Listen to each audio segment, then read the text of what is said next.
Ok, alors bienvenue dans ton live Smart Learn du jour. Et aujourd'hui, on répond ensemble à la question comment se former rapidement en marketing pharmaceutique. Alors, si ça n'est pas déjà le cas, tu peux t'abonner pour rejoindre cette chaîne Smart Learn et recevoir quotidiennement, 7 jours sur 7, mes meilleures théories, scoops, tendances, mes meilleurs plans, mes meilleurs cas pratiques pour ensemble progresser et élargir ta culture de la communication pharmaceutique.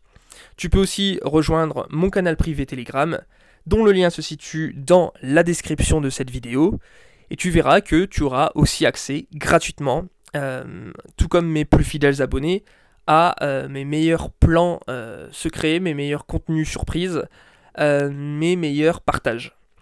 On y va, et si tu es déjà abonné, tu sais que je réponds aujourd'hui à une question en 5 points, et on commence tout de suite.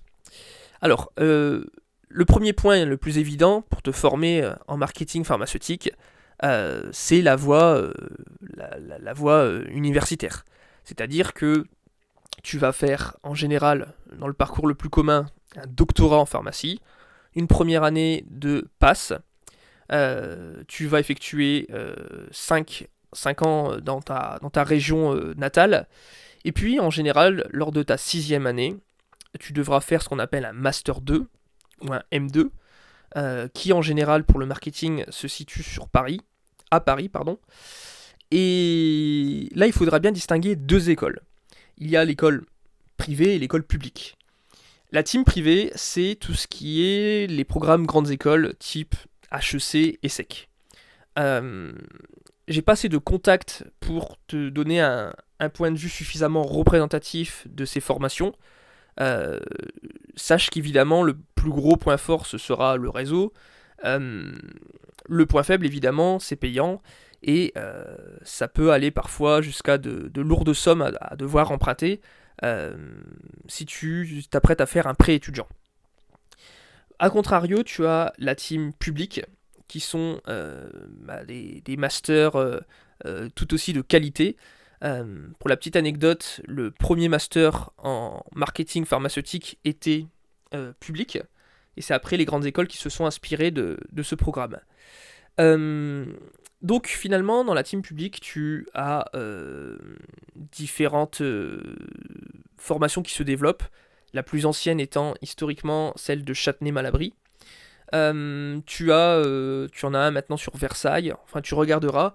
Ce que je te conseille de faire pour choisir tes formations, c'est tout simplement de te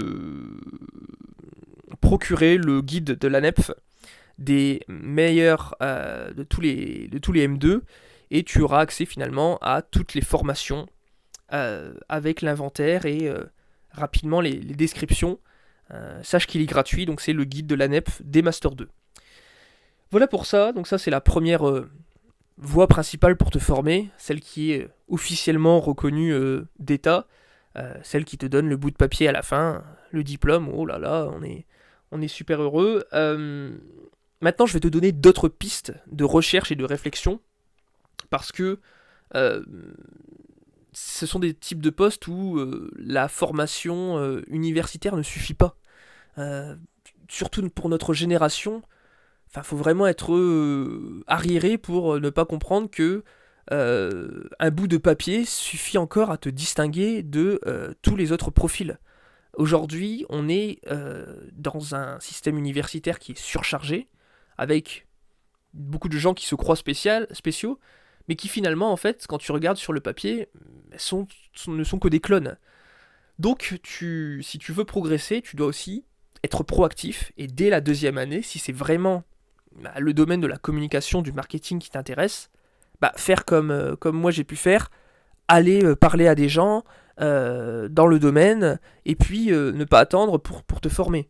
Et ça sera mon deuxième tips, c'est tout ce qui concerne les MOOC, autres cours libres d'accès sur Internet. Euh, Moi, c'est comme ça que j'ai fait pour me former en marketing. J'avais pas, comment dire, j'avais pas envie forcément d'attendre la sixième année pour avoir les cours. D'autant plus que ce sont des masters spécifiques où, pour certains, l'accent est davantage mis sur la pratique, sur l'intervention d'experts du domaine et sur la discussion. Ce qui fait qu'en fait, la théorie du marketing, en soi, le marketing, c'est à la fois très simple et très compliqué. Euh, c'est, si tu veux, chercher à théoriser des comportements humains. Sauf que le comportement humain, comment tu fais pour l'analyser? C'est par le test. Tester, tester, tester, tester. Donc finalement, le marketing en lui-même, c'est très rapide à acquérir au niveau des notions. Il y a quelques grandes théories, peut-être une dizaine de grandes théories à connaître au niveau des schémas, mais le reste, c'est de l'expérience à acquérir et c'est de la connaissance transversale, disons. Euh, voilà pour ça. Donc les cours à open access, les cours à accès gratuit, c'est une bonne technique pour euh, anticiper ta formation et tout à fait la valoriser auprès des responsables de ces formations. Euh, les deux ne sont pas incompatibles. C'est juste qu'il y en a une qui est officielle, qui est reconnue à la fin par un diplôme, et une autre qui est plutôt introductive, qui peut te donner un autre point de vue sur la question, tout simplement. Troisième chose sur laquelle j'ai pas mal appris en marketing, évidemment, c'est les livres. Donc les livres, bah, il suffit d'aller sur Amazon, hein, tu as pas mal de livres sur le marketing.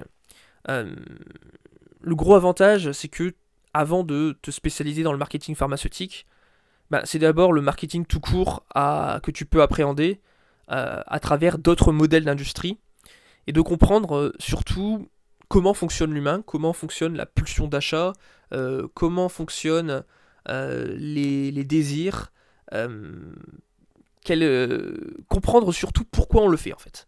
Pourquoi dans telle publicité, si tu veux, tu peux t'entraîner à le faire, à reconnaître voilà qu'est-ce que le publicitaire cherche à faire, euh, sur quoi il veut assister, qu'est-ce qu'il essaie de procurer comme désir chez moi. Voilà pour ça. Dis-toi bien que dans tous les cas, ce que tu apprendras en marketing, ça sera toujours un peu biaisé parce que le marketing pharmaceutique en tant que tel, c'est beaucoup plus réglementé. Évidemment, on ne va pas promouvoir un médicament de la même façon qu'on va promouvoir une voiture, mais ce sont les règles de base à acquérir avec les livres tout simplement. Mon quatrième point, c'est tout ce qui concerne les vidéos. Sur le même principe, des vidéos libres d'accès sur YouTube, sur le marketing. Moi, j'ai commencé en suivant une dizaine de chaînes dont j'étais vraiment accro au contenu et que je consommais quotidiennement pour entièrement les vider. Et puis après, j'avais une trentaine autres chaînes YouTube que je regardais plus ou moins à 50%, disons. Donc voilà, l'idée, tu vas voir que les plus grands principes sont accessibles. Mais si vraiment tu veux te spécialiser, faire la différence, bah c'est dans du contenu payant que tu vas trouver satisfaction. Moi, c'était certaines formations que j'ai achetées et qui m'ont permis, même pour mes propres entreprises, de pouvoir progresser beaucoup plus rapidement. Voilà pour ça. Et puis finalement, dernière remarque qui est tout aussi peut-être débile, mais qui a son importance, par le stage. C'est par le stage que tu vas avoir des notions de terrain sur un médicament. Tu vas voir que le marketing pharmaceutique, c'est pas exactement du marketing. On parle plutôt volontiers de positionnement produit, parce que c'est plus... c'est une communication qui n'est pas tellement incitative. C'est plus de l'information, de la promotion d'information, si tu préfères. On en discutera dans d'autres vidéos, mais évidemment que on s'adresse pas à un grand public, on s'adresse ici à des prescripteurs. Donc c'est davantage comment, j'ai envie de te dire comment mieux faire passer l'information, comment être plus pratique, être plus concis, tout en étant évidemment précis dans les nouvelles informations qu'on a sur telle ou telle molécule pour justement aider au mieux les médecins à comprendre les enjeux de tel ou tel princeps. Voilà pour ça. Si tu as des questions, tu es libre de me les poser en commentaire. Je serai évidemment ravi d'échanger, et, de connaître ton point de vue, d'y répondre.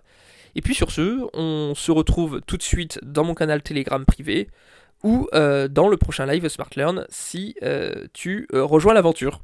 Allez, ciao ciao et puis à très bientôt.